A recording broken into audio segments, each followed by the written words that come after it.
33. Quiero que tomemos este texto como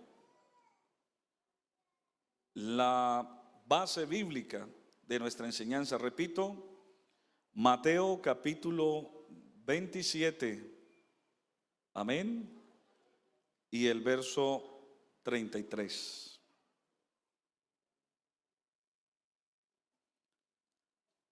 Vamos a esperar que todos se ubiquen. ¿Listo? Muy bien. Mateo 27, 33 dice: y cuando llegaron al lugar llamado Gólgota, que significa lugar de la calavera, le dieron a beber vinagre mezclado con hiel, pero después de haberlo probado, no quiso beberlo. Cuando lo vieron crucificado, repartieron entre sí sus vestidos, echando suertes, para que se cumpliese lo dicho por el profeta: partieron entre sí mis vestidos, y sobre mi ropa echaron suertes. Y sentados le guardaban allí. Verso 37. Y pusieron sobre su cabeza su causa escrita: este Jesús, el Rey de los judíos. Amén. Vamos a orar para que el Señor nos hable en esta mañana a todos. Amén. Señor, te doy gracias en este momento por la oportunidad que tú nos brindas de oír tu palabra. Señor, danos la autoridad, danos la interpretación, dame la inspiración divina para que tu palabra, Señor, corra y se glorifique en medio nuestro. Háblanos al corazón, en el nombre de Jesús. Amén. Siéntense, por favor, hermanos. Quiero titular esta enseñanza: las 7 palabras de Jesús en la cruz. Dígale que está a su lado: las 7 palabras de Jesús en la cruz.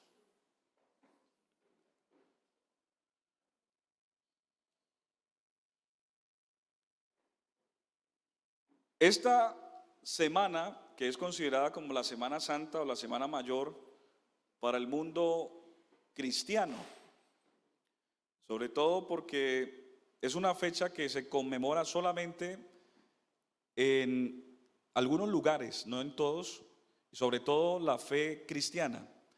Algunos la celebran haciendo una memoria o homenaje o recordatorio de lo que Jesucristo vivió en su nacimiento, en su vida pública, en su muerte y en su resurrección. Y cuando entendemos que es una conmemoración, pues realmente a veces los historiadores y aún Hollywood se queda corto con lo que realmente pasó allá en el Gólgota o en la cruz. Muchas personas no logran todavía entender la magnitud de lo que significa la obra de Cristo en la cruz. Y quiero hablarles un poquito de las 7 palabras de Cristo en la cruz, porque esas 7 palabras se pueden convertir como en un testamento de lo que realmente Jesús quería o transmitió a través de su muerte. Vamos a analizar a través de estas 7 palabras cómo cada una de esas palabras tiene un significado profético y también un cumplimiento dentro del tiempo. Cómo esas palabras también revelan lo que significa el Evangelio, ya que el Evangelio significa o se interpreta como una buena noticia. ¿Están listos? ¿Seguro? Bueno, pónganse los cinturones porque nos fuimos. La primera palabra que Jesús dijo en la cruz, resumiendo un poco, porque algunos de pronto solamente ven a Jesús en la cruz y la verdad que esas palabras no solamente impactan, sino que el hecho de que Jesús esté en la cruz para muchos, muchas personas lloran, se lamentan, y cuando en Semana Santa ponen esas películas muchos se conmueven y eso enternece, pero el trasfondo es mucho más espiritual. Y cuando Jesús está allí en la cruz, en Mateo capítulo, la primera palabra que él da, la da en el Evangelio de Mateo, luego en Lucas, luego en Juan. Quiero ponerles un poquito en contexto porque es importante cuando ya profundicemos en la enseñanza. Esas 7 palabras se dieron en el marco de los 4 evangelios. Por ejemplo, 3 palabras aparecen en el libro de Lucas, otras 3 palabras aparecen en el libro de Juan, y la última palabra aparece en el Evangelio según San Mateo y otra aparece en el Evangelio de Marcos. En total son las 7 palabras. La primera palabra aparece en Lucas capítulo 23 y el verso 32. Vamos a leer esa primera palabra de Jesús en la cruz. Lucas capítulo 23 y el verso 32. Cuando lo tengan, digan amén, por favor. Lucas 23 y el verso 32 dice: llevaban también con él a otros 2 que eran malhechores para ser muertos. Y cuando llegaron al lugar llamado La Calavera, le crucificaron allí. Y a los malhechores, uno a la derecha y otro a la izquierda. Y Jesús decía: Padre, perdónalos, porque no saben lo que hacen. Y repartieron entre sí sus vestidos, echando suertes. Esa es la primera palabra que Jesús menciona en la cruz. Les pongo un poquito en contexto. Él estaba en la cruz y a los lados habían 2 ladrones. Estaba investigando un poquito acerca de los nombres de estos 2 ladrones. El uno se llamaba Gesta, el que lo acusó. Aparece en algunos libros apócrifos sobre todo. Y Gesta era el que estaba ahí como enojado, ¿sí? Y Gesta estaba injuriando a Jesús. Y este Gesta decía cosas como: bueno, a muchos salvó, pues que se salve, ¿sí? Que se salve a sí mismo, y empezó a injuriarlo. Pero el otro nombre, el otro ladrón, era Dimas. Y Dimas, en ese momento de angustia, de dolor, miró esa escena y él dijo: realmente nosotros sí nos merecemos estar aquí. Merecemos, porque hemos cometido errores, nos equivocamos, somos personas que merecemos este castigo, pero este es inocente realmente. Y cuando en ese momento Jesús manifiesta esas palabras: Padre, perdónales porque no saben lo que hacen, me lleva a pensar, y realmente es una de las interpretaciones bíblicas, de que a Jesús muchos no lo conocían, no lo conocieron. Muchos pensaron que Jesús era un profeta más. Otros pensaron que Jesús era simplemente un revolucionario. Otros pensaron que Jesús era simplemente el hijo de un carpintero famoso en el pueblo. Otros pensaron que Jesús era de pronto una persona que iba a traer una nueva religión. Pero realmente, hermanos y amigos, Jesús no era ninguna de las palabras anteriormente mencionadas. Jesús era el cumplimiento de la profecía. Jesús estaba cumpliendo un propósito profético. Por eso ustedes analizan en el Evangelio según San Juan, el capítulo 1, donde San Juan dice: a lo suyo vino, mas lo suyo o los suyos no le recibieron. Mas a los que le recibieron, a los que creen en su nombre, les dio potestad y derecho de ser llamados hijos de Dios. Eso usted lo encuentra en el Evangelio según San Juan, el capítulo 1 y el verso 11. Quiere decir que cuando Jesús se manifiesta, los judíos esperaban un Mesías o alguien que los libertara de la opresión, de la esclavitud que ellos estaban viviendo por parte de los romanos. Ellos esperaban a una persona que militarmente fuera fuerte, poderoso. Ellos esperaban una persona que los libertara de la opresión. Pero cuando ven a Jesús, un humilde trabajador, obrero, lo vieron en un aspecto quizás débil, lo vieron quizás no con las señales que ellos esperaban, ellos lo menospreciaron. Ellos pensaban que era un hombre más, un hombre cualquiera.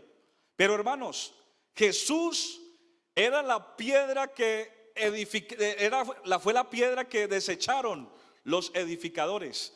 Jesús, Él cumplió todas las profecías. En Jesús se cumplió todo.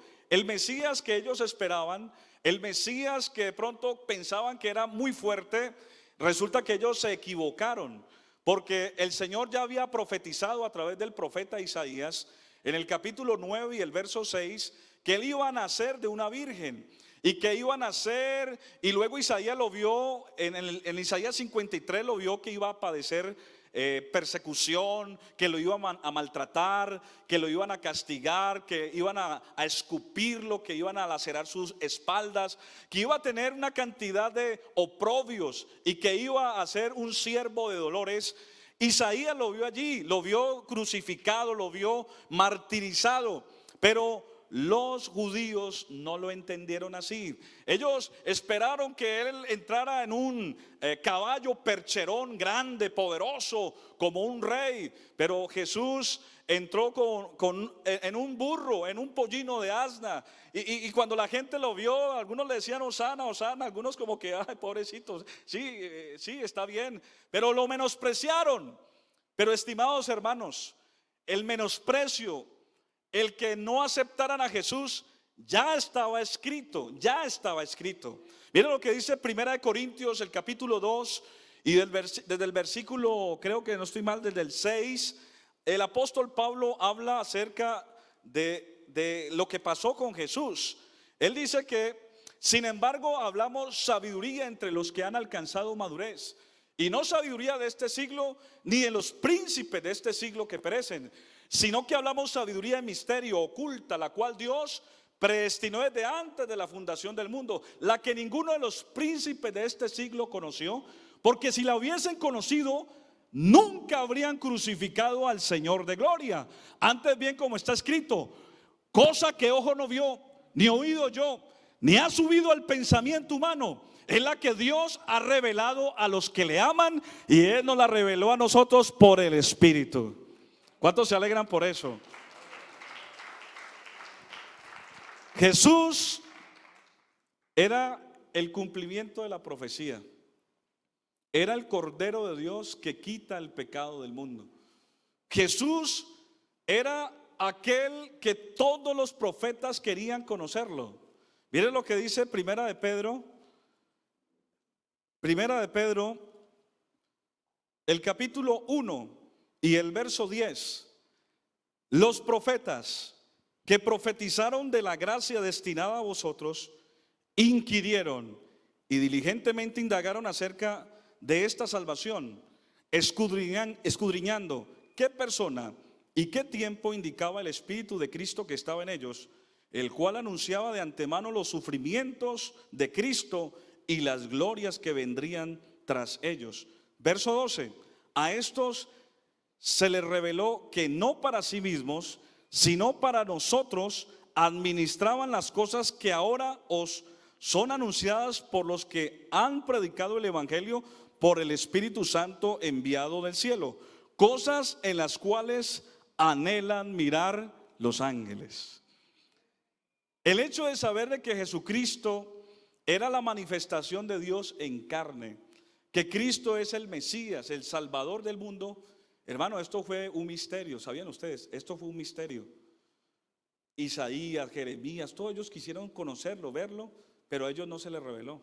Ellos solamente lo veían en visiones, lo veían en sueños, tenían momentos de trance, tenían momentos donde entraban en un estado de contemplación, donde el vidente o estaban en medio de la profecía, llegaba el dabar, la presencia de Dios, y ellos veían solamente su aspecto y quizás por algunas situaciones que iban a pasar, pero a ellos no se les reveló.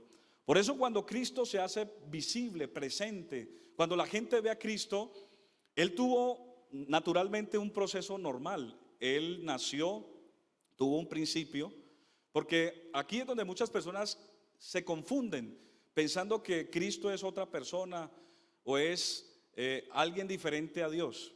Dios como espíritu, Él no podía entrar a este mundo porque Él vive en la eternidad. Dios como espíritu, dice la Biblia, que Él es eterno, que Él no tiene principio ni fin.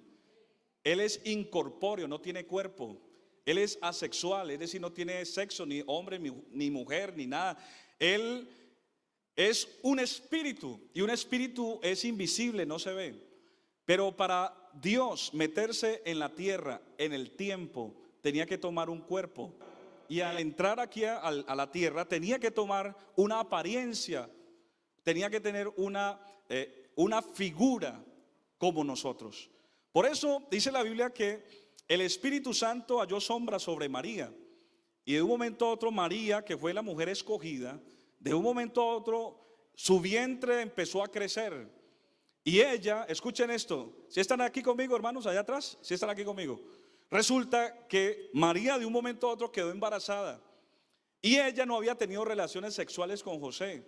Y José, al verla embarazada, pues era una afrenta que alguien embarazara a alguien fuera del matrimonio. Entonces José, dice la Biblia, que quiso más bien huir en secreto, se iba a escapar, porque se dio cuenta y de pronto él dijo: no, me van a matar, María me engañó y ahorita me van a meter la culpa a mí. Entonces José se iba a ir. Eso usted lo encuentra en Mateo capítulo 1 y el verso 18. Y entonces cuando José se iba a huir, se le apareció el ángel Gabriel, que es el ángel mensajero, y le dijo: José, no temas recibir a María, tu mujer, porque ella no te ha engañado, ella no ha hecho nada indebido, sino que lo que en ella hay del Espíritu Santo es. En otras palabras, el Espíritu Santo se metió, Dios mismo se metió en María. Claro, eso a la mente humana no cabe. Por eso el Señor dice que grande es el misterio de la piedad. O sea, ¿qué es un misterio? Un misterio es algo que no sabemos. Dios tan grande, tan poderoso, que dice la Biblia que los cielos de los cielos no lo pueden contener, que la tierra es el estrado donde Él pone sus pies, que Él con su palmo mide todas las aguas, que Él mira la tierra y la tierra tiembla. O sea, un Dios tan grande, meterse en el vientre de una mujer, o sea, eso no es comprensible, no es fácil asimilarlo, pero ese es el milagro de lo que iba a ser el Mesías. El Mesías, la palabra Mesías significa Dios con nosotros. Emmanuel, Dios con nosotros. Y cuando María de un momento empieza a crecerle el vientre, pues lo que había en ella era Dios mismo. Porque Dios, para entrar en el tiempo, para entrar en el mundo, tenía que tener un principio. Él no podía aparecer así de un momento a otro. Yo aparecí aquí y ya, ¿y de dónde nació? No, yo llegué. No, Él tenía que tener un principio. Ahora, todo lo que nace, ojo con esto que les voy a decir, todo lo que nace se le llama hijo. Todo lo que nace se le llama hijo. Por eso se llamó hijo de Dios, o se conoce como hijo de Dios, porque tuvo un principio. Pero cuando nace Jesús, Jesús tiene todo un proceso natural como cualquier ser humano. La Biblia dice que Él crecía en sabiduría, en gracia para con Dios y con los hombres. En otras palabras, Él comía, se cansaba, Él dormía, Él estaba sujeto a sus padres. O sea, Él como humano tuvo un proceso natural. Pero a los 30 años, donde se ejercía el ministerio, o sea, una persona cuando iba a ejercer el ministerio tenía que empezar desde los 30 años. Entonces Jesús a los 30 años es donde Él se da a conocer al mundo y llega precisamente donde Juan.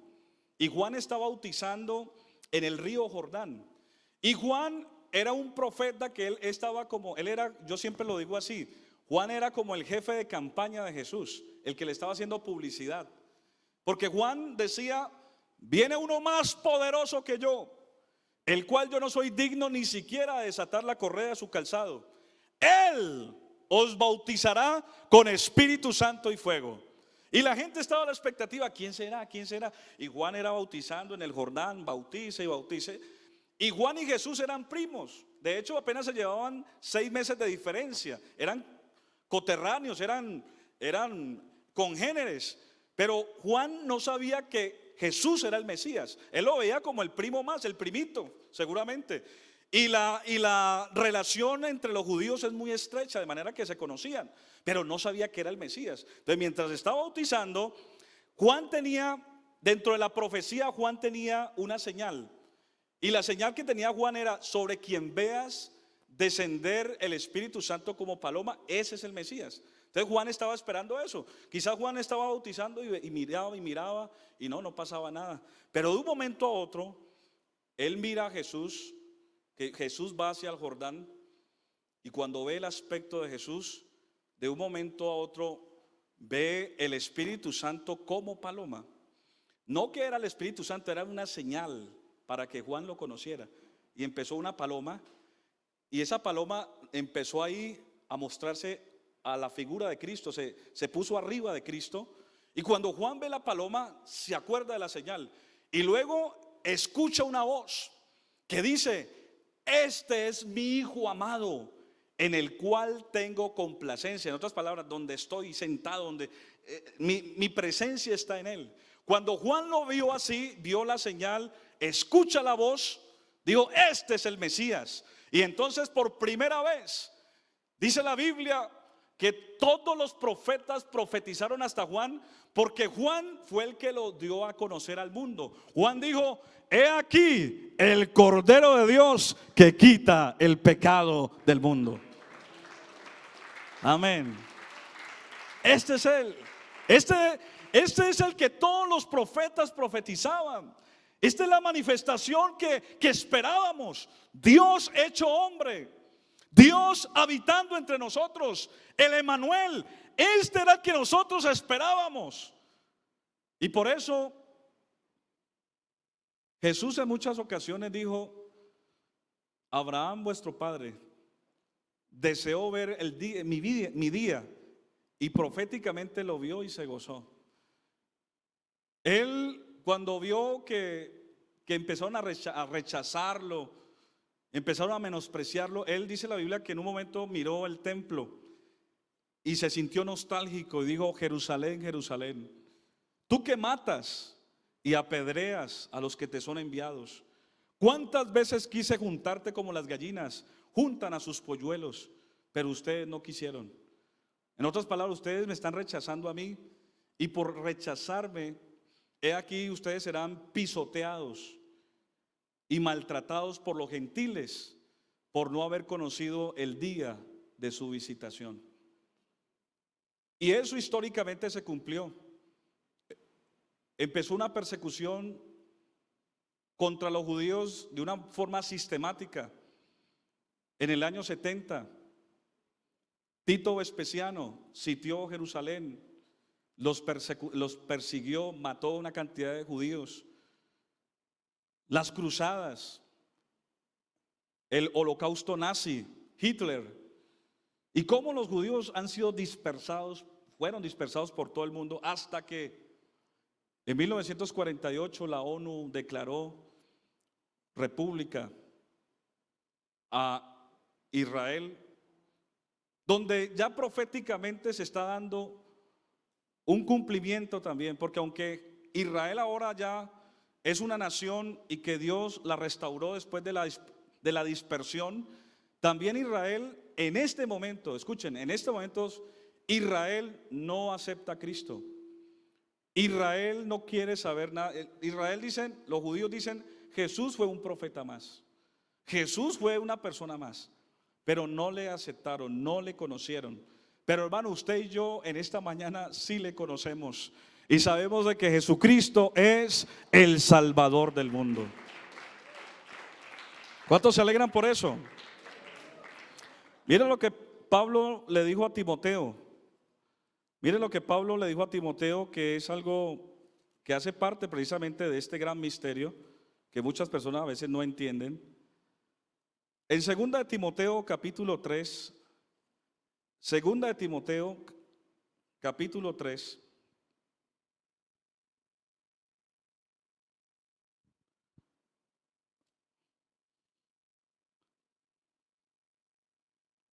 ¿Ya lo tienen? Segunda de Timoteo, capítulo 3.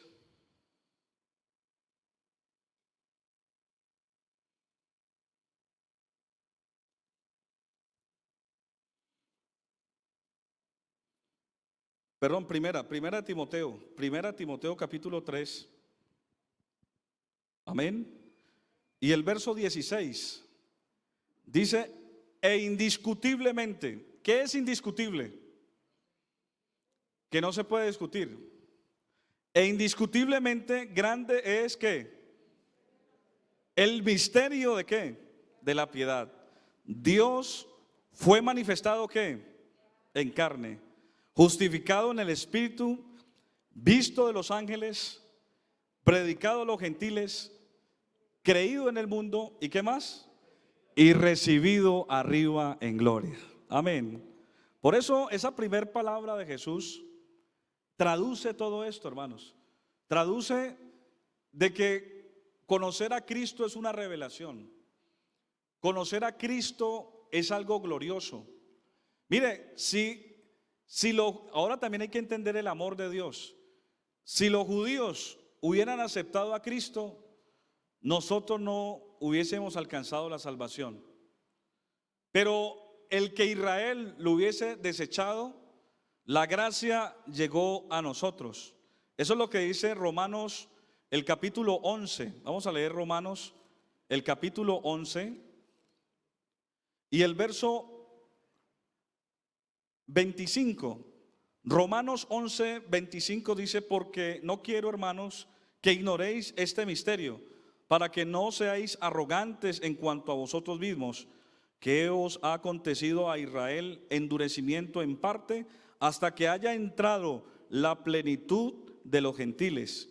Y luego todo Israel será salvo. Como está escrito, vendrá de Sión el libertador, que apacentará, apartará de Jacob la impiedad, y este será mi pacto con ellos cuando yo quite sus pecados.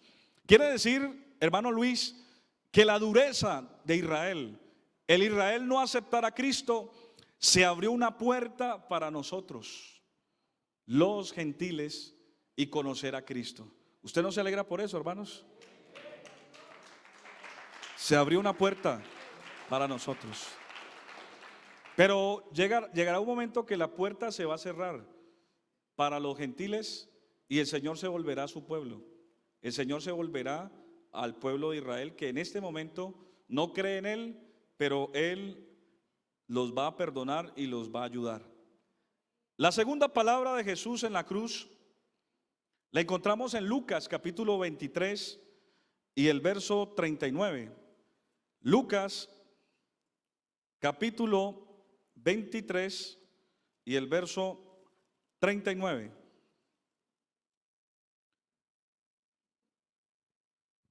El verso 39 dice, y uno de los malhechores que estaban colgados le injuriaba diciendo, si tú eres el Cristo, sálvate a ti mismo y a nosotros. Verso 40, respondiendo el otro le reprendió diciendo, ni aún temes tú, escuchen esto, a Dios. Miren que en ese momento ese malhechor, ¿cómo se llamaba ese malhechor? ¿Dimas? No. Ah, sí, Dimas. El que le injuriaba era ¿cómo? ¿Se les olvidó? ¿Cómo? Se los dejo de tarea. Gesta, eso, muy bien, gesta. Dimas, estando ahí en esa condición, dijo, ni aún temes tú a Dios, estando en la misma condición. Nosotros a la verdad, justamente padecemos porque recibimos lo que merecemos por nuestros hechos, mas este ningún mal hizo. Y le dijo a Jesús, acuérdate de mí cuando vengas en tu reino. Verso 43, entonces Jesús dijo, de cierto te digo que hoy estarás conmigo en el paraíso. Esa fue la segunda palabra que el Señor Jesús mencionó en la cruz. Esta palabra, hoy estarás conmigo en el paraíso, da a entender que la salvación, estimados hermanos, es por la fe en Jesús y que existe una eternidad, porque muchas personas a veces piensan que la única vida que existe es esta y dicen, no, hay que vivir intensamente, hay que hacer todo lo que se pueda, a la final comamos y bebamos que mañana moriremos. Ese es un concepto hedonista, donde muchas personas quieren vivir solamente el placer de ahora, temporal, terrenal. Pero estimados hermanos y amigos, existe una eternidad. Y esa eternidad, usted y yo vamos a ese lugar condicionado a lo que aquí hagamos o a la decisión que aquí tomemos. Porque muchas personas piensan que lo que uno haga aquí no va a trascender o no tiene ninguna trascendencia en lo espiritual o en lo eterno. De manera que uno tiene que entender que cuando yo entiendo que la salvación de mi alma depende de Jesucristo, Romanos el capítulo 1 y el verso 16, Pablo dijo, yo no me avergüenzo del evangelio porque es poder de Dios para salvación a todo aquel que cree, al judío primeramente y también al griego, porque en el evangelio la justicia de Dios se revela por fe y para fe, como está escrito, mas el justo por la fe vivirá. La salvación es por fe. O sea, yo no necesito, como y con el respeto de muchas personas que en esta semana hacen penitencias, sacrificios, suben al cerro de las Tres Cruces, van a Monserrate, hacen una cantidad de maniobras buscando el favor de Dios. Pues quiero decirles, estimados hermanos y amigos, que la salvación es algo que Él mismo ejecutó todo. Cristo fue el que venció el pecado. Cristo venció la muerte. Cristo venció a Satanás y nos entregó ahora a nosotros una salvación. Y Él dice, vengan a mí todos los que están trabajados y cargados, que yo os haré descansar.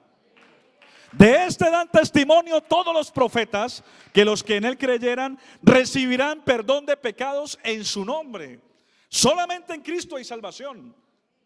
Yo puedo ser una muy buena persona, yo puedo ser un buen filántropo, yo puedo hacer muchas obras de caridad, puedo ser una persona ejemplar en muchas áreas, yo puedo hacer obra social, yo puedo ser una persona extremadamente generosa y ser una persona prolífica en muchas áreas y aportar a la humanidad, pero nada de esas cosas pueden hacerme justo delante de Dios. Solamente en Jesús la salvación, el creer en Jesús es lo único que nos puede salvar. Por eso este malhechor, este hombre, este ladrón estando en la cruz, él quizás no sabía, él seguramente no sabía acerca de todos los procedimientos que tenía que hacer para ser salvo, pero él habló con el corazón. Y él le dijo a Jesús ahí en la cruz, le dijo, Señor, acuérdate de mí cuando estés en tu reino. Increíble, ¿no? O sea, de ver que a veces la salvación es tan fácil, pero a la vez tan difícil. ¿Sí? Fácil, ¿por qué? Porque es solamente creer en Jesús y obedecerle. Pero es difícil porque muchas personas anteponen su vida y piensan que la salvación es por méritos. Ah, no, es que yo soy un buen hombre, yo soy un buen padre, yo soy una buena mujer, yo soy una buena persona. Y cuando una persona justifica sus acciones o piensa que sus acciones van a alcanzar el favor de Dios, se hace difícil. Y por eso muchos no reciben, sabiendo que la salvación es gratuita, pero gratuita creyendo en Jesús, no creyendo en sus capacidades, no justificándose usted mismo. Por eso hoy muchas personas están totalmente equivocadas y perdidas. Yo personalmente, a mí a veces me preguntan, para usted, ¿cuál es las personas más difíciles para compartirle la palabra del Señor? Para usted, ¿cuáles son las personas que de pronto fácilmente no entienden el mensaje? Si usted me preguntara a mí, la experiencia que yo he tenido es precisamente con este tipo de personas que se creen perfectas, se creen socialmente con méritos y que aún no necesitan, seguramente, dicen algunos, yo no necesito ir a una iglesia, yo no necesito pertenecer a ninguna comunidad religiosa, yo no necesito ser un fanático, dicen algunos, para buscar el favor de Dios. Al contrario, mire, yo estoy bendecido. Y claro, hacen una observación de sus inventarios y dicen, mire, buena familia, buena economía, buena salud. Y usted hace un inventario, porque socialmente eso es lo que cree la sociedad. La sociedad y el hombre natural, dice la Biblia, no percibe las cosas que son del Espíritu, no las puede entender. Entonces califica según el mundo. Entonces el mundo califica la prosperidad y la bendición de Dios con las cosas materiales. Entonces usted dice, no, yo estoy bien. Y no, al contrario, mire, Dios está conmigo. Dios está conmigo porque vea todo lo que tengo, mis hijos, qué buenos hijos tengo yo, ¿ah? Soy tan bendecido por Dios. Pero resulta que usted no hace la voluntad de Dios. Se acuerda de Dios inclusive en los momentos difíciles. Es una persona que tiene a Dios como un punto de su agenda nomás. Yo voy cada 8 días o cuando siente mi corazón voy a la iglesia. No ora, no lee la Biblia, no hace la voluntad de Dios. Pero sí vive bien, claro. Es una persona que ha alcanzado un éxito en muchas áreas de su vida, pero no tiene en cuenta a Dios en su vida. Y la Biblia dice que esta es la condenación. ¿Sabe que la condenación, o cuando una persona está en un estado de condenación, no es porque sea simplemente un drogadicto o una trabajadora social o una persona que haga o mienta, no. Solamente el hecho de no creer en Jesús ya es una condenación. El solamente hecho de negar a Cristo o no hacer su voluntad, ya uno está en un estado de exclusión. Por eso uno tiene que saber de que a uno a veces no le enseñan esto. Uno piensa y todo el mundo dice, no, todos somos hijos de Dios. Claro, todos somos hijos de Dios. Y Dios no está malo para castigarnos. Claro, no, Dios no. Mire, todos somos creación de Dios. Pero los hijos de Dios son los que creemos en Él y hacemos su voluntad. O sea, son dos cosas que a veces uno no entiende. Uno dice, no, yo soy hijo de Dios. Claro, somos creación de Dios. Pero el hijo es aquel que ya obedece, el que hace su voluntad. Eso lo dice. Ahora lo leímos. San Juan 1:14. A los suyos vino, mas los suyos. Y desde el 12 dice que él. Leamos el 12, hermano. El 12. Mas a todos los que le recibieron, a los que creen. Hermano Mauricio, sí está aquí conmigo.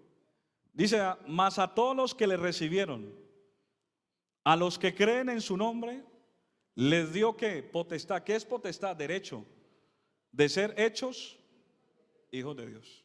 O sea que cuando yo ya creo en Jesús y hago su voluntad, paso a ese estatus de ser hijo.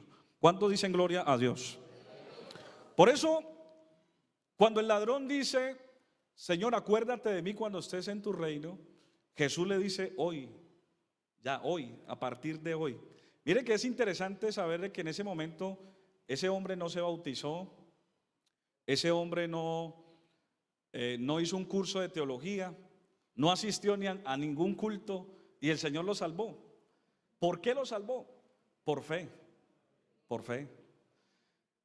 A mí a veces me ha tocado ir a orar por personas que están en un momento ya terminal, que ya los han desahuciado los médicos.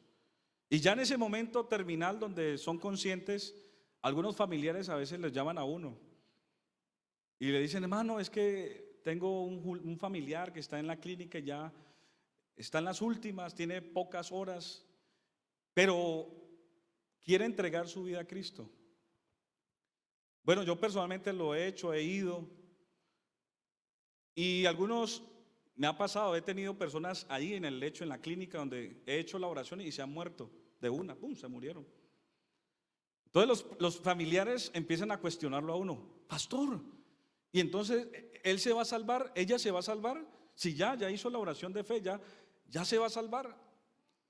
Entonces, hermanos, yo personalmente, yo digo lo que está escrito, yo digo, no, la salvación le pertenece al Señor. Si el Señor quiere salvar a una persona así, lo hace. Ahora, esa persona quizás tuvo oportunidad y tiempo y escuchó, y de pronto no tomó la decisión. Ya esa persona va a ser juzgada por eso. Pero uno no puede entrar a cuestionar esos temas. Uno simplemente lo que hace es la petición y ser diligente. Pero porque mire lo que pasó con este malhechor. Este malhechor en ese momento creyó con su corazón. Y dijo, Señora, sálvame, en otras palabras, ayúdame, acuérdate de mí. Y esa fe, esa convicción de ese hombre lo salvó.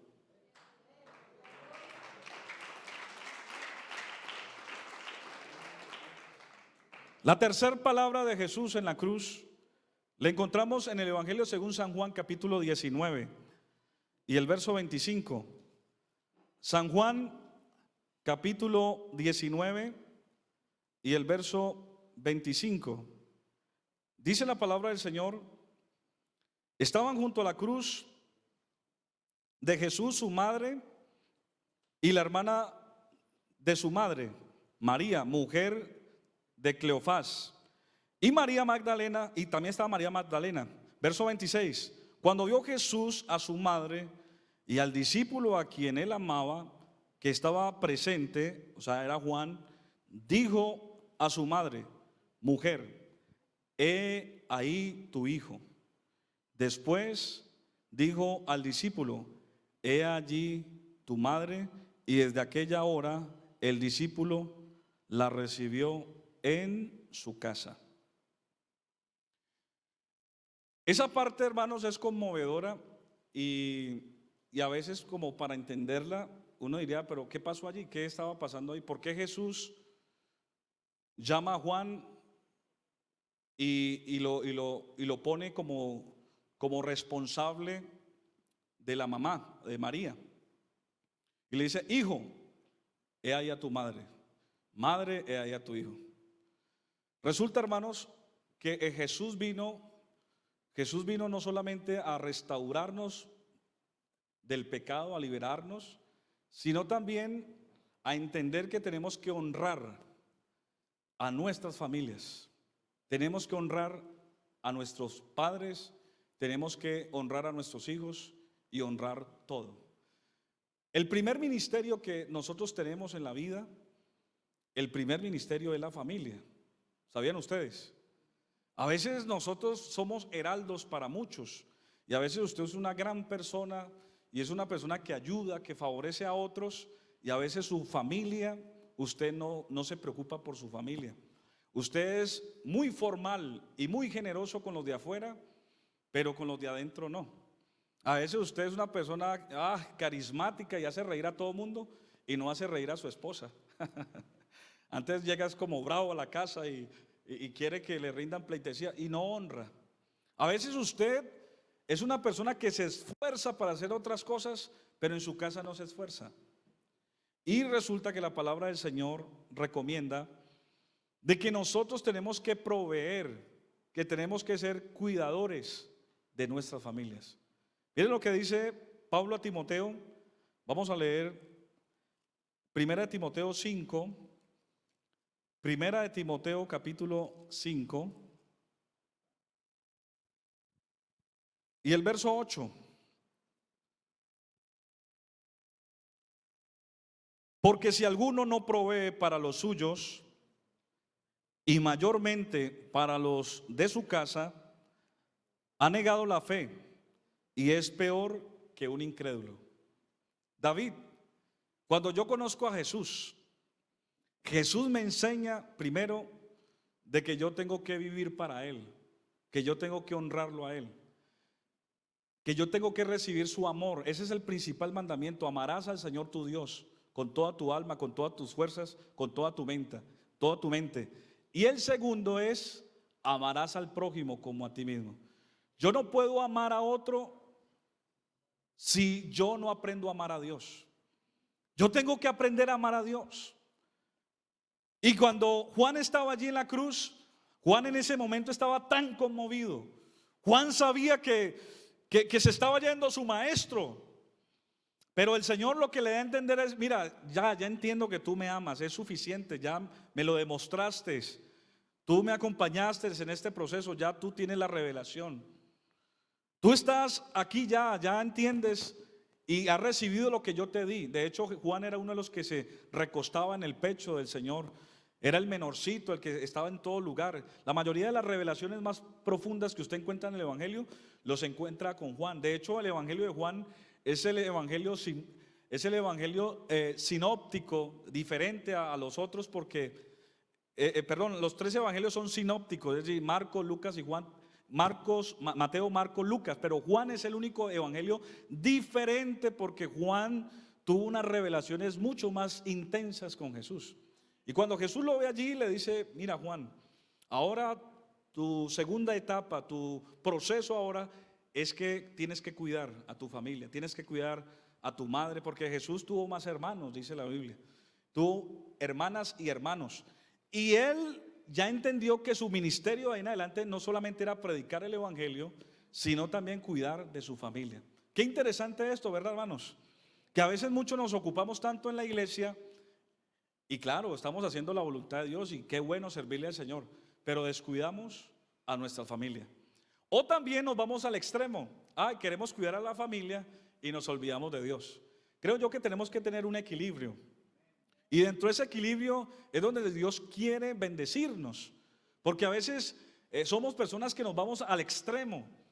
Y a Dios mire, Dios no quiere que nosotros lleguemos a ese estado de parcialidad, de tener que a veces ser selectivos solamente para hacer las cosas. No, Dios a todos nos ha dado la capacidad de poder tener unas prioridades claras en la vida. Cuando uno llega a Cristo, Cristo precisamente hace eso. Él ordena nuestras prioridades, porque muchos de nosotros teníamos nuestras prioridades desordenadas. Para muchos de nosotros, primero era yo, segundo yo, tercero yo. Otros decían, no, primero mi trabajo, lo material. Otros decían, no, primero mi familia. Otros decían, no, primero mis amigos. Y ese desorden de prioridades pues genera una cantidad de problemas. Cuando las cosas no están alineadas en su orden, siempre habrán problemas, habrán desequilibrios. Si usted de primero está, un ejemplo, su familia, bueno, el día que su familia le falle, el día que su esposa le falle, el día que su esposo le falle, el día que sus hijos se vayan, entonces usted se derrumba, se destruye, porque su fortaleza, su soporte era su familia. Y hermanos, la Biblia dice, maldito el hombre que confía en el hombre. Tarde que temprano, lamentablemente así somos los hombres, nos defraudamos. Podemos ser, en un momento dado, podemos defraudar a otros, y muchas personas por eso no logran recuperarse, porque dicen, es que yo, dicen así, esa expresión está mal dicha, y yo sé que a muchos la hacemos o la hacen, yo ya no la hago, gracias a Dios ya la entendí, pero muchos no lo hacen con mala intención. Dice, yo adoro a mis hijos, yo adoro a mi mujer, yo adoro a ese hombre, yo sin ese hombre no puedo vivir. Entonces cuando usted idealiza a una persona, idealiza a sus hijos, idealiza a esa mujer, idealiza eso que hace, eso se está convirtiendo en un ídolo. Y al Señor no le gustan los ídolos. Él quiere ocupar el primer lugar en nuestro corazón y en nuestra vida. Y cuando Él es el primero, entonces el amor que Dios me da, ese amor entonces se convierte en una fuente para yo amar a mi familia, a mis hijos, al prójimo y todo lo que yo haga. Cuando usted invierte los valores, no, primero mi trabajo, primero la empresa, primero no, hay que producir. Ese es el Dios de este siglo, dice la Biblia, y algunos se vuelven hasta teólogos. Dice, la Biblia dice que es el Dios de este siglo, el dinero, hay que conseguir dinero. Cuando usted entonces dice que dinero es el primero, no primero.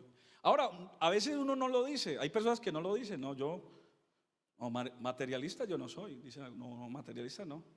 Pero usted simplemente saque la conclusión la mayoría de su tiempo en qué la dedica? ¿Dónde mantiene? ¿Qué mantiene haciendo? Ese es el lenguaje. Eso es, para usted su prioridad es su negocio, el producir, el hacer dinero. Pero algunos dicen, pero hermano, si no trabajo, mire lo que dice la Biblia. Es una incoherencia. No, no es incoherencia. Es que Dios, cuando uno tiene una revelación de Dios, cuando uno entiende quién es Dios, que Él es la fuente de mi vida, que sin Él no puedo vivir, que si yo lo tengo a Él, lo demás vendrá por añadidura y tendrá un orden. Cuando yo entiendo esas prioridades, hermano, todo funciona bien. Funciona bien tu hogar, funciona bien tu economía, funciona bien tu salud, todo. Pero cuando tú tienes primero a eso, el negocio, mire, las empresas no tienen sentimientos. Los negocios no tienen sentimientos. Usted cuida ese negocio y dice, no, es que esta es la gallinita, esto, ay, usted todos los días, y claro, qué bendición.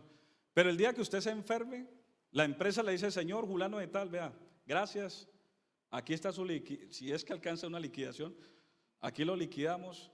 La empresa, no, ya estoy enfermo, no puedo ir, tengo que vender o que otro asuma el liderazgo porque yo ya no puedo. Y a veces le dedicamos tanto tiempo a cosas y desgastamos, y no solamente tanto dedicar tiempo, porque hay cosas que se construyen con tiempo y con dedicación, pero sobre todo el descuidar a otras áreas de nuestra vida, descuidar a veces la familia, hermanos. Y algunos dicen, no, es que yo estoy trabajando duro ahora para que no le falte nada a mi familia o a mis hijos. Y resulta que usted se la pasa toda la vida trabajando, y ya cuando ya los hijos crecieron y todas esas etapas interesantes de ellos, no, usted no estuvo allí. Usted no estuvo en esos procesos donde quizás ese niño, esa niña necesitaba un consejo, necesitaba una orientación. Solamente tu presencia, y no estuviste allí por estar en otras cosas. Después todo eso que construiste, ese patrimonio, entonces, ahora sí, mi hijo, mi hija, disfrute de esto. ¿Ya para qué? Si mi empresa, esa empresa me robó a mi papá, ese negocio me robó a mi papá, esos viajes, esa viajadera suya, usted le da más prioridad a todo eso y no a mí. Y muchas personas, hermano, hoy en día se lamentan y quisieran retroceder el tiempo de volver a hacer cosas que realmente eran esenciales en la vida. A veces nuestra familia no necesita tanto esa economía o esa estabilidad que usted a veces potencializa e idealiza. A veces esa esposa quisiera tener un esposo allí, cerca, o viceversa. A veces esos hijos solamente están reclamando tu presencia. Y esto lo enseña el Señor. Jesús lo dijo. Qué bueno que tú tuvieras tus prioridades organizadas. La cuarta palabra de Jesús en la cruz está en Mateo capítulo 27 y el verso 45. Evangelio según San Mateo capítulo 27 y el verso 45. Dice así: y desde la hora sexta hubo tinieblas sobre la tierra hasta la hora novena. Verso 46. Cerca de la hora novena Jesús clamó a gran voz diciendo: Elí, Elí, lama sabatani. Esto es: Dios mío, ¿por qué me has desamparado? Esa palabra Elí, Elí, lama sabatani o sabatani, estaba hablando en arameo. Es una expresión en arameo que significa: Dios mío, ¿por qué me has desamparado? Allí, estimados hermanos, Jesús está evidenciando lo que es la obra de la expiación y de la propiciación. La expiación significa que Dios, escuchen esto, Dios, para perdonar al hombre, para libertarlo del pecado, tenía que hacer un proyecto donde él iba a llevar el pecado de todos los hombres. En otras palabras, eso se llama un acto sustituto. El justo por los injustos para acercarnos a Dios. Jesús se puso como un cordero como aquel cordero antiguo donde el oferente, cuando alguien había cometido pecado en el Antiguo Testamento, alguien ofrecía un cordero y ponía las manos sobre ese cordero, y el pecado que había en esa persona de una forma simbólica se trasladaba a ese animal inocente. Y luego ese animal inocente era presentado y luego sacrificado.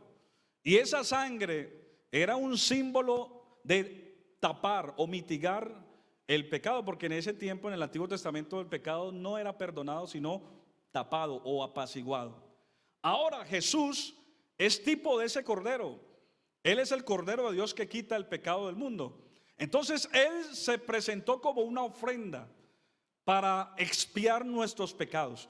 Lo que usted y yo merecíamos, Jesús lo llevó en su carne, en su cuerpo. Él llevó el pecado de todos los hombres. La Biblia dice: por cuanto los hijos participaron de carne y sangre, Él participó de lo mismo para destruir por medio de la muerte a aquel que tenía el imperio de la muerte, es a saber, al diablo, y librar a aquellos que por el temor de la muerte estaban sujetos a servidumbre. Fuimos rescatados de nuestra vana manera de vivir, la cual heredamos de nuestros padres, no con cosas corruptibles como oro o plata, sino por la sangre preciosa de un cordero que fue inmolado desde antes de la fundación del mundo, pero que ahorita ha sido presentado para vuestra salvación. ¿Cuánto le dan un aplauso fuerte al Señor?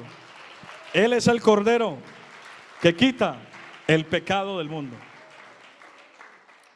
Isaías 53 y el verso 1, Isaías lo vio allí, lo vio llevando el pecado de todos los hombres. Ese libro, ese capítulo de Isaías 53 es uno de los capítulos que más habla de la obra de Cristo en el Calvario. Y allí Isaías 53 lo empieza a narrar, y él dice: ¿quién ha creído a nuestro anuncio? ¿Y sobre quién se ha manifestado el brazo del Señor? Subirá cual renuevo delante de él, como raíz de tierra seca. No hay parecer en él ni hermosura le veremos, mas inatractivo para que le deseemos. Despreciado y desechado entre los hombres, varón de dolores, experimentado en quebranto, y como que escondimos de él el rostro, fue menospreciado y no le estimamos. Pero ciertamente Él llevó nuestras enfermedades, Él sufrió nuestros dolores, y nosotros le tuvimos por azotado, por herido de Dios y abatido. Mas Él herido fue por nuestras rebeliones, molido por nuestros pecados. El castigo de nuestra paz fue sobre Él, y por su llaga fuimos nosotros curados. ¿Cuántos se alegran por eso? Cristo llevó el pecado de todos los hombres. Lo que usted y yo merecíamos, Él lo llevó. Breiner, Él llevó tu enfermedad. Marinés, la condenación, la enfermedad, todo lo que tú merecías, Él dijo: no, cóbreme a mí, yo voy a pagar. Yo voy a pagar. Todo lo que ustedes hicieron, yo lo voy a llevar sobre mis espaldas.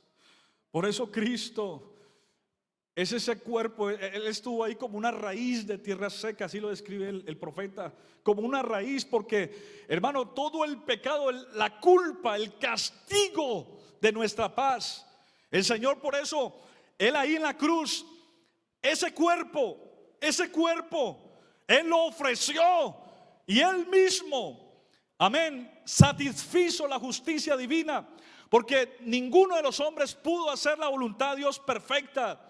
Ningún ser humano alcanzó la perfección o la justicia, o en otras palabras, cómo hacer una ofrenda perfecta. Lo único que pudo satisfacer la justicia de Dios fue Él mismo hecho hombre. Por eso ahí en ese cuerpo, ese mismo cuerpo lo sentenció. Ahí cayó el juicio de Dios sobre ese cuerpo y lo destruyó para darnos a nosotros vida, y vida en abundancia. Segunda de Corintios capítulo 5. Segunda de Corintios capítulo 5, el apóstol Pablo dice algo muy interesante. Segunda de Corintios capítulo 5 y el verso 21. Pablo hace una expresión teológica muy profunda. Dice: al que no conoció, pecado, por nosotros lo hizo pecado, para que nosotros fuésemos hechos justicia de Dios en él. Él puso su cuerpo como un sacrificio para que lo que usted y yo merecíamos cayó sobre su cuerpo, y ahora nosotros somos inocentes, somos declarados justos.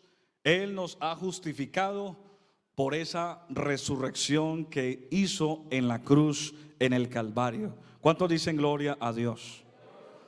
Y cuando el pecado entonces está allí, claro, Él separa su divinidad, porque el pecado, precisamente Isaías 59 y el verso 2, dice que el pecado es lo único que puede separar lo divino de lo humano. Y en ese momento Cristo estaba llevando, escuchen esto, el pecado de todo el mundo estaba cayendo sobre Cristo. Entonces en ese momento ese cuerpo fue como esa ofrenda. Entonces la carne le clama a lo divino y le dice: Padre, Padre, ¿por qué me has desamparado? Esa manifestación, ese sacrificio ahí se estaba consumando, y por eso todo el juicio cayó sobre el cuerpo de Cristo, y el Señor destruyó precisamente el pecado en su cuerpo. Romanos el capítulo 8. Romanos capítulo 8.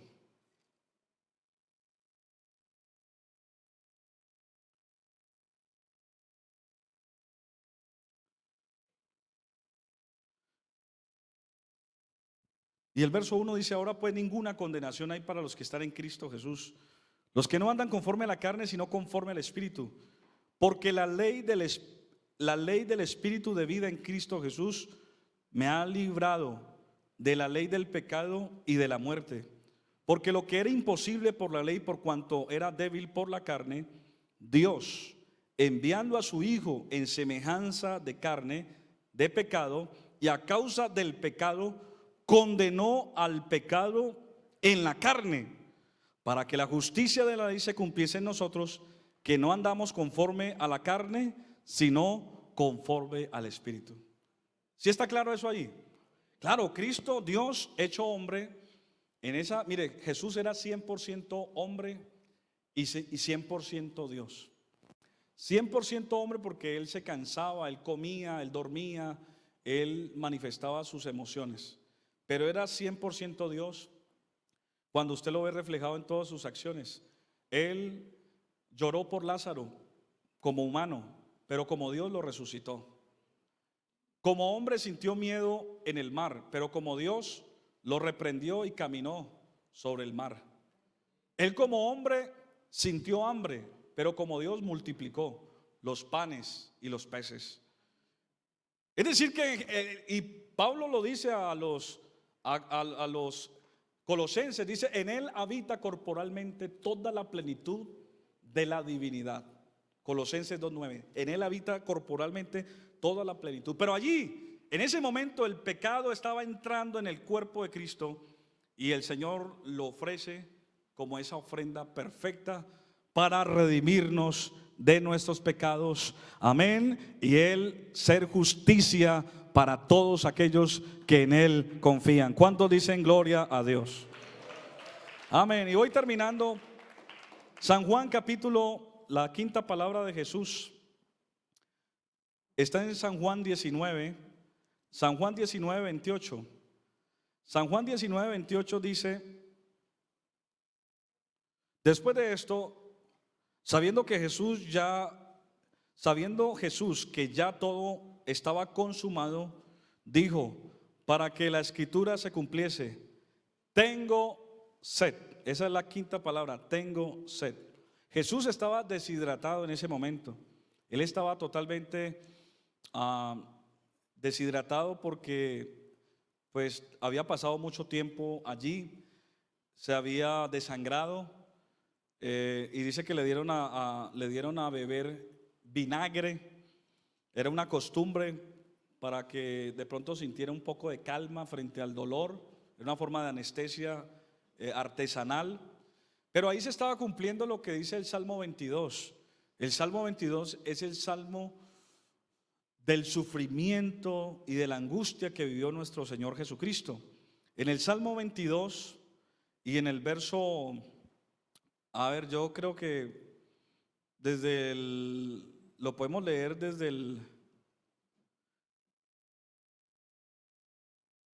vamos a leerlo desde el 4. En ti esperaron nuestros padres, esperaron y tú los libraste. Clamaron a ti y fueron librados. Confiaron en ti y no fueron avergonzados. Mas yo soy gusano y no hombre, oprobio de los hombres y despreciado del pueblo. Todos los que me ven me escarnecen, tiran la boca, menean su cabeza. Se escondió a Jehová, líbrale él, sálvele, puesto que en él se complacía. Pero tú eres el que me sacó del vientre, el que me hizo estar confiado desde que estaba en los pechos de mi madre. Y vamos a leer el 12. Me han rodeado muchos toros, fuertes toros de Basán, me han cercado, abrieron sobre mí su boca como león rapaz y rugiente. Escuchen el verso 14. He sido derramado como aguas y todos mis huesos se descoyuntaron. Mi corazón fue como cera, derritiéndose en medio de mis entrañas. Como un tiesto se secó mi vigor y mi lengua se pegó a mi paladar, y me has puesto en el polvo de la muerte. Mire, la lengua se le pegó al paladar de Jesús. Estaba viviendo la angustia de la muerte. Ahí estaba él agobiado.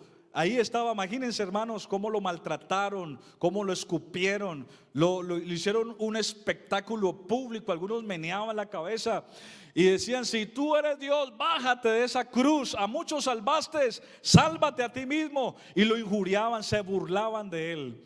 Pero él estando allí, él estaba librando la batalla más grande que el ser humano, aleluya, nunca jamás podrá. Él fue el único que pudo vencer. Y estando allí tenía sed. Pero estando allí, hermano, esa sed representa lo que usted y yo siempre tenemos que tener siempre hacia Dios. Tenemos que tener sed hacia Dios, tenemos que tener sed para buscarlo.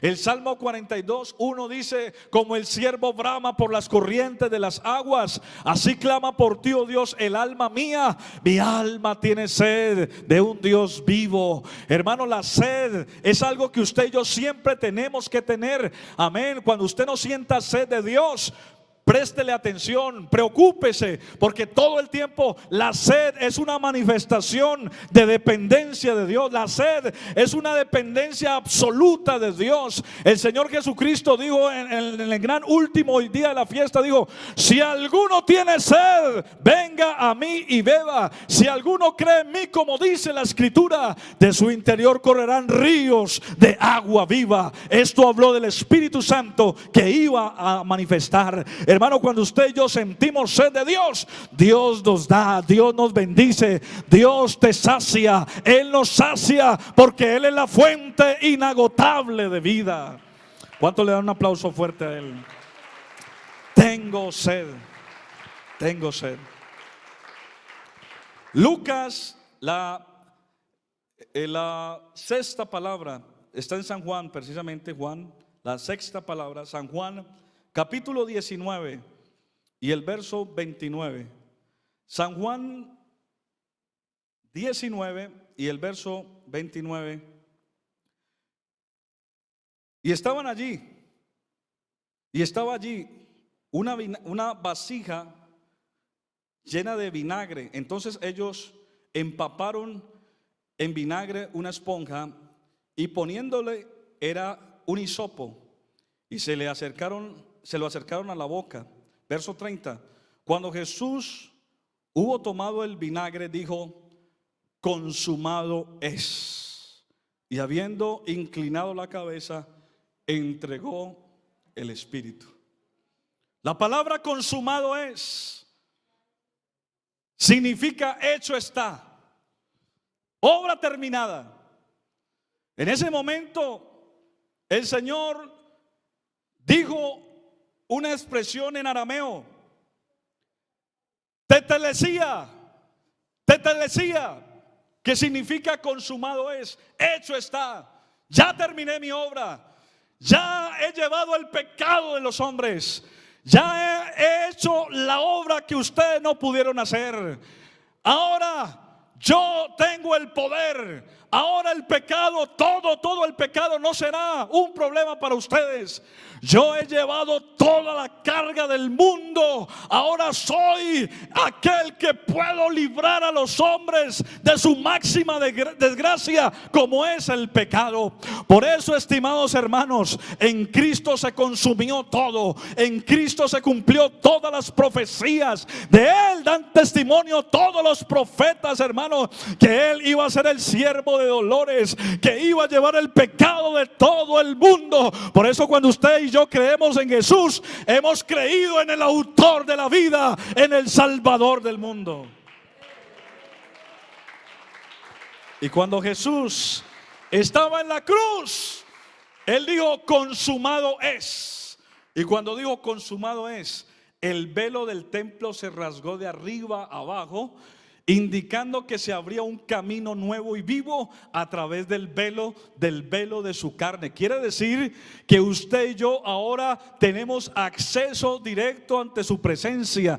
Ahora no necesitamos intermediarios. Ahora no necesitamos ir a colocar un dinero o mandar una petición con alguien, o que otro supuestamente más santo que nosotros interceda por nosotros. Ya nosotros, amén, respetamos a María, honramos a María como una gran mujer, y que fue el vaso en el cual el Señor, amén, nació y vino a este mundo, amén, como la profecía. Respetamos a María, pero María, dice la Biblia, que no es mediadora, ni tampoco hizo milagros, ni tampoco yo tengo que adorarla. La Biblia dice que solamente hay un mediador entre Dios y los hombres, Jesucristo hombre, amén. Y cuando, amén, el Señor dice consumado es, da a entender que usted y yo podemos acercarnos confiadamente a ese trono de la gracia y decirle: Señor, aquí estamos, amén, aquí estamos, Señor, somos el fruto de la aflicción de tu alma, perdónanos. Y hermano, quiero darle una buena noticia en esta tarde ya.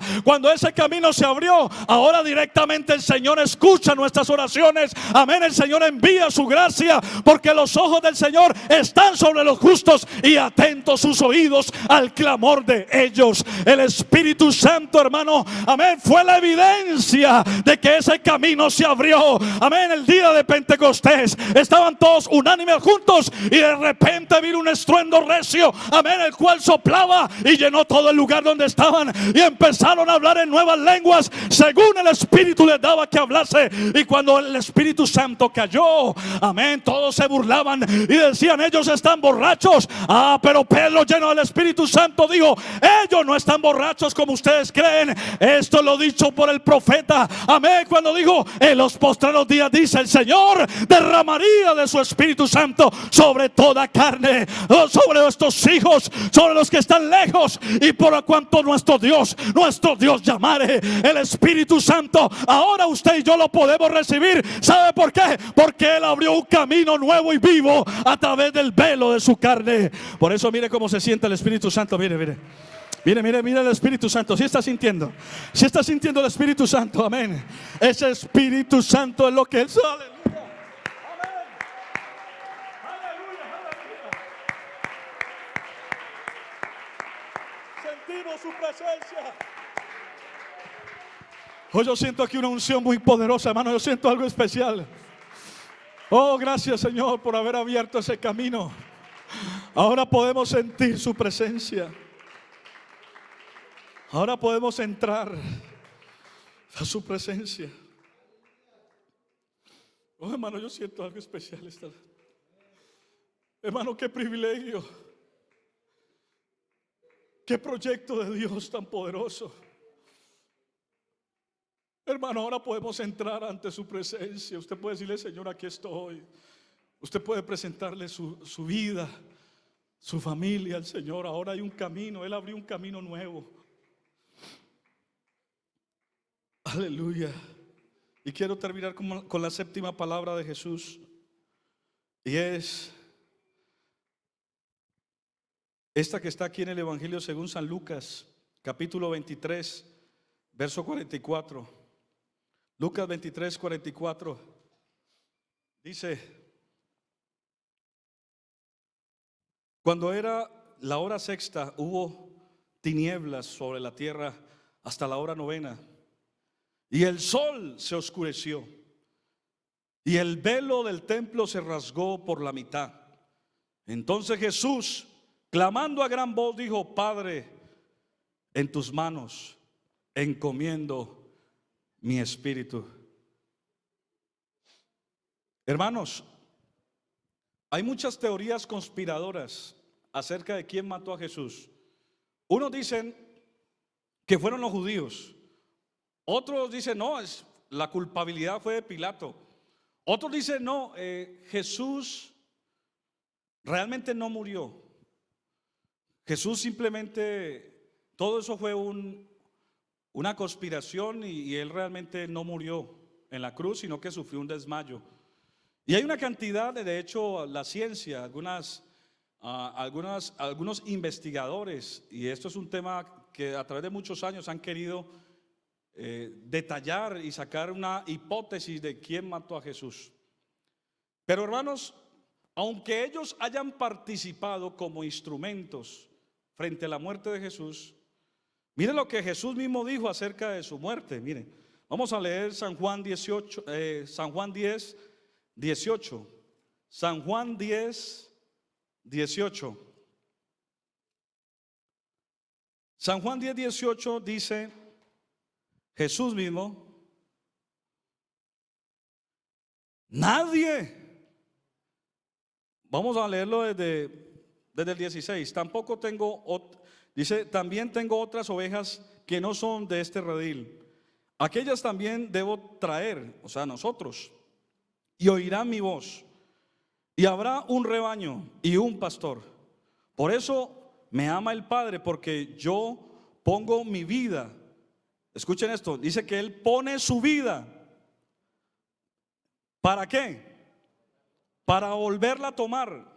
Y escuchen el verso 18: nadie que me la quita, sino que yo de mí mismo la pongo, y tengo poder.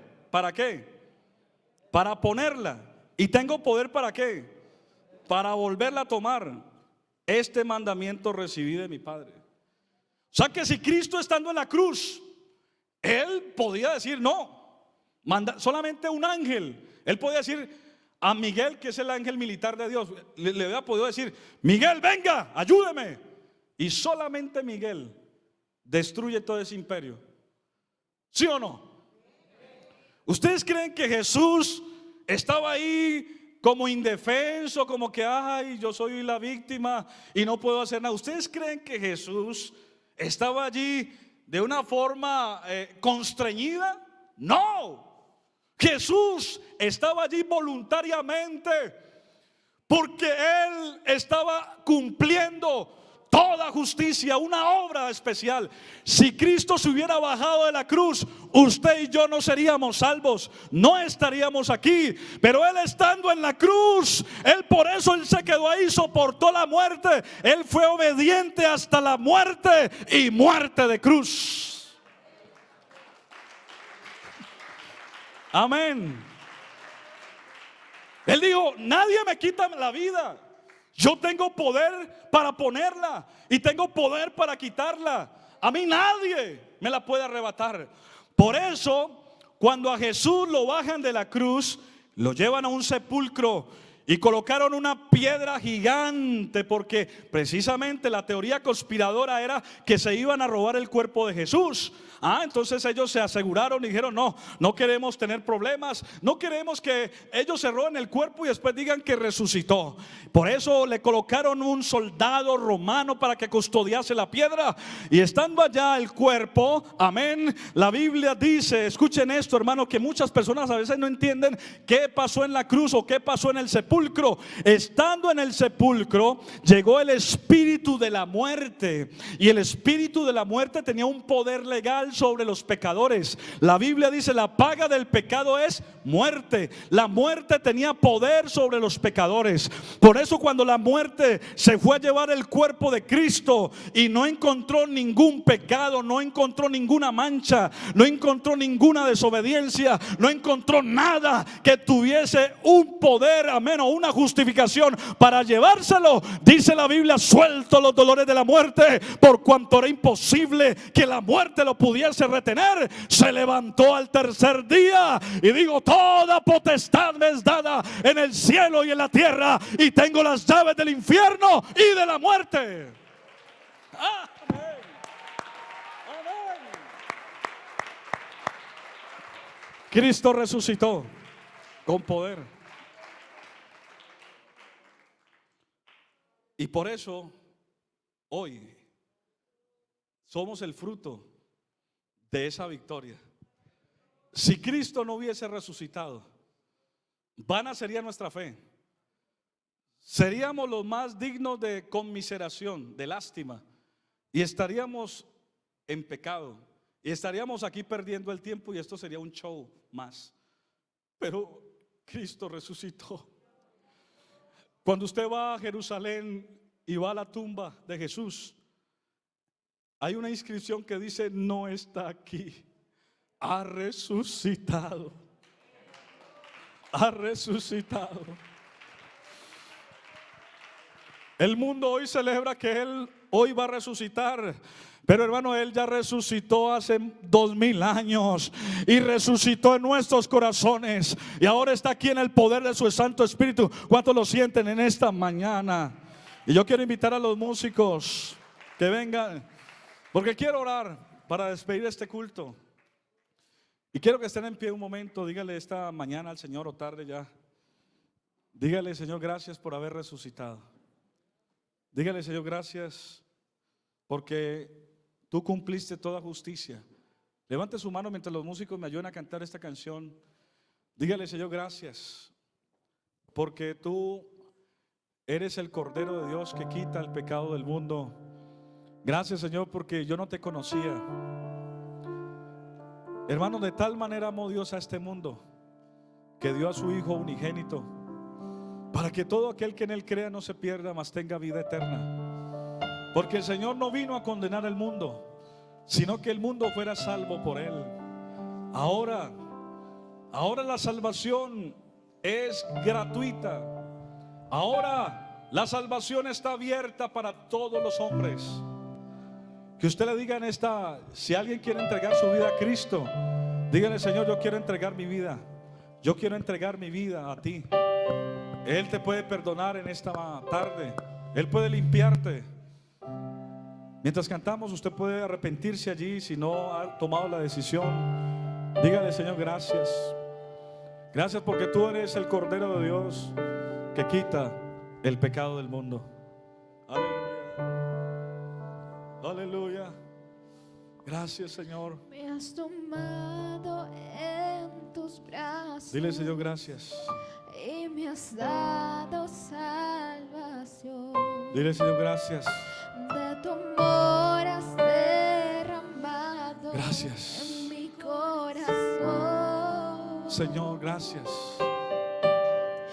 No sabré agradecer. Tú eres el Cordero de Dios que quita el pecado. Gracias, Señor, gracias. Solo puedo. ¿Dónde estaríamos? ¿Dónde estaríamos si no nos fuera perdonado?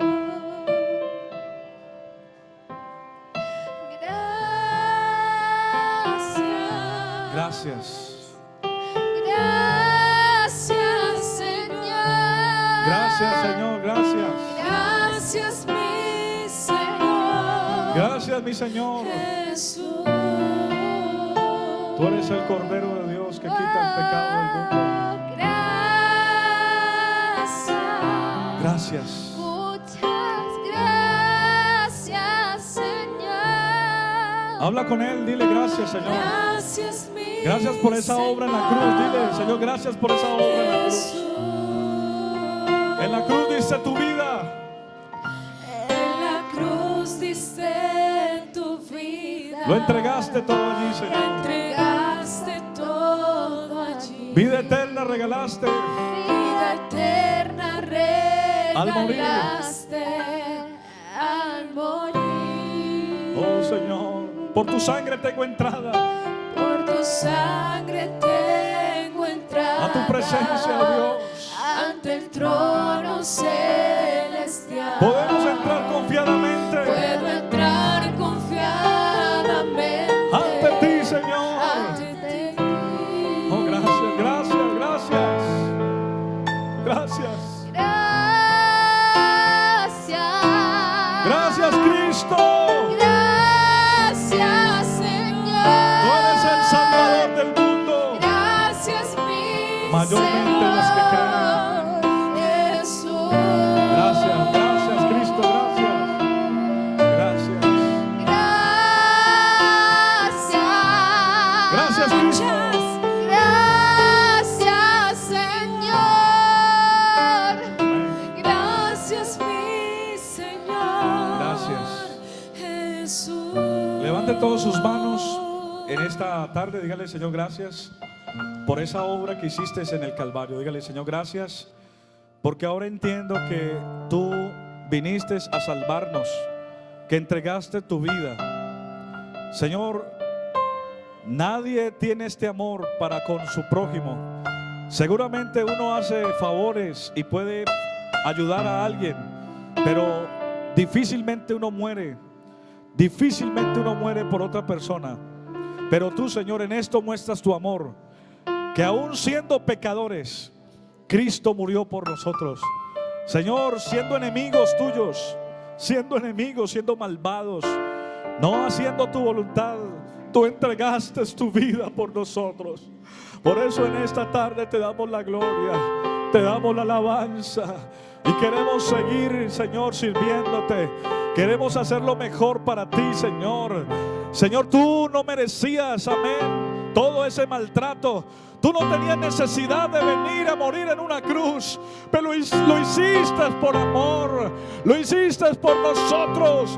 Por eso estamos agradecidos y te damos un aplauso de agradecimiento en esta tarde. Fuerte ese aplauso para el Rey de Reyes, Señor de señores, su nombre es Jesucristo. Amén, porque por Él y para Él y de Él son todas las cosas. A Él sea la gloria. Gracias, mi Señor. Dale ese aplauso a Él. Jesús. Eso es, dale ese aplauso en esta mañana. Eso es, adórale. Dígale gracias, Señor, gracias por la salvación. Gracias por conocerte. Oh, gracias. Gracias, mi Señor. Jesús.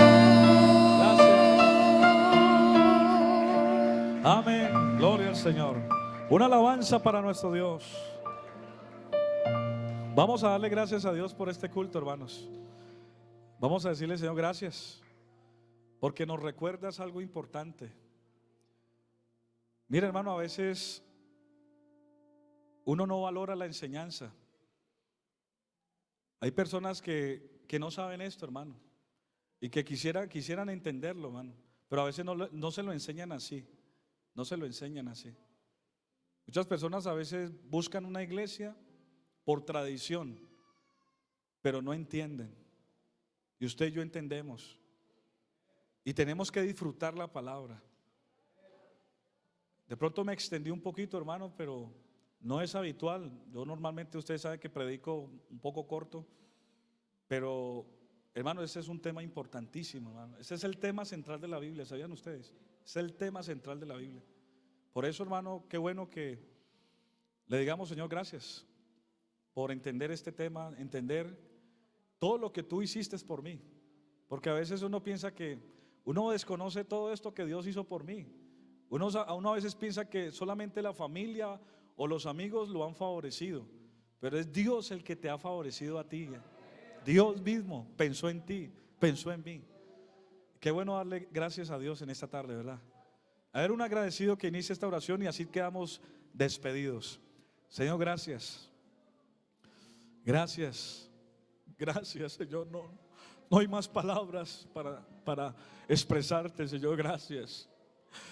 Gracias, Señor, porque tú nos has salvado. Gracias, Señor, porque queremos seguir siendo fieles a ti. Queremos seguir siempre buscando tu presencia.